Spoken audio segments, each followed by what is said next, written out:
Okay, so at last we're going to come to magnitude and direction.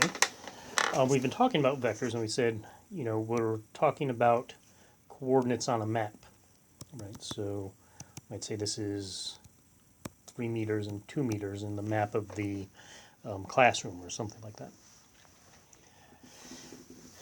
Next, we'd like to talk about them in terms of magnitude. What is the distance, for example, here? And what is the angle? We don't know those things yet. But we do know that a vector has a magnitude, to be careful, and a direction. Say something different to the engineers, because they can handle a little bit more math. So let's think about that a little bit. What are some vectors that we've had? We've had like a displacement. The displacement's magnitude is the distance, right? When you go from one place to another, you travel some distance. That's it.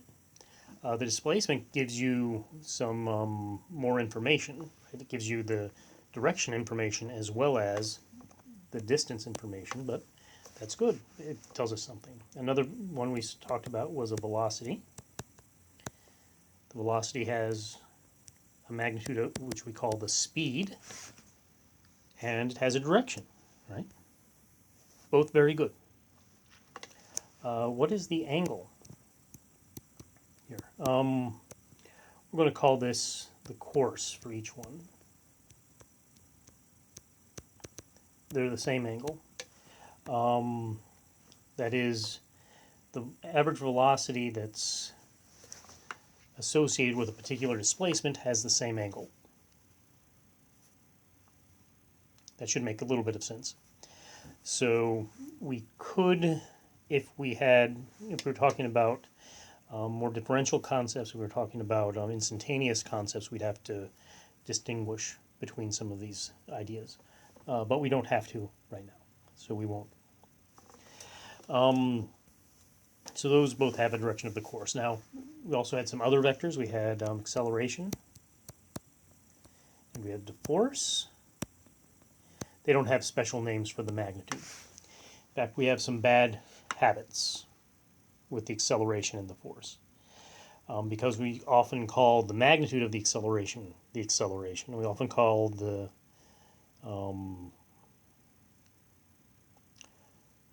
magnitude of the force. So that's a bad habit, but we don't have a better way to do that as far as I know. I mean, if you have a better way, tell me in the comments, but all we usually just do is say we have the acceleration and we have the acceleration, the magnitude of the acceleration. Sometimes we say the acceleration vector. And then we say the magnitude of the acceleration.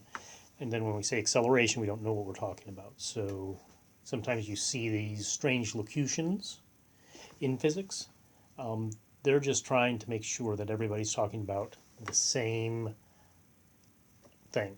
All right, and that's why you might hear somebody talk about the acceleration vector instead of the acceleration and the magnitude of the acceleration, and stuff like that. So they're trying to make you realize the acceleration is a vector and the magnitude of the acceleration is just one part of that acceleration. Now we have the magnitude and we have a direction and we have to then find it somehow.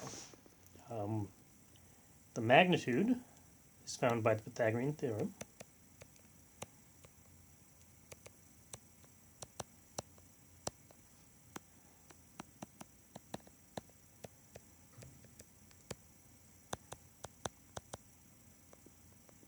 Okay, so remember you have, let's say, a vector pointing in some direction. That'll have some magnitude r. Well, that vector r is made up of two components, x and y. Right? X would be here and y would be there.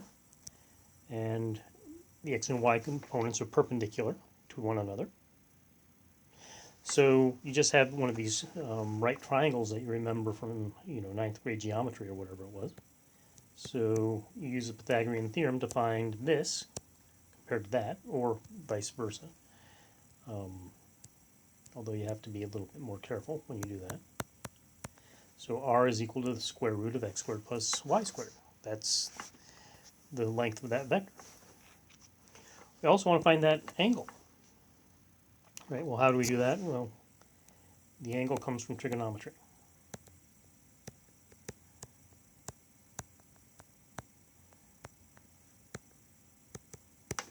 Right? So we have theta is equal to the arctangent of y over x.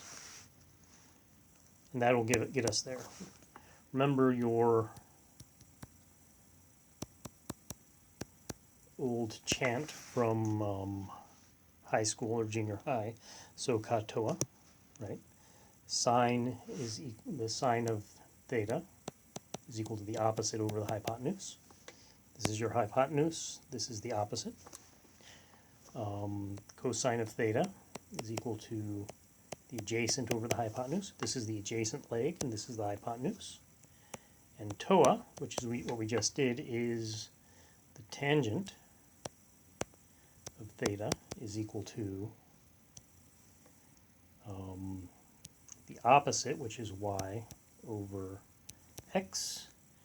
And arctangent is the inverse function for tangent. So if you want to find that theta, first you divide y by x, and then you take this arctangent. And make sure that that arctangent is in the right units. Okay, it's going to be a big problem on your calculator.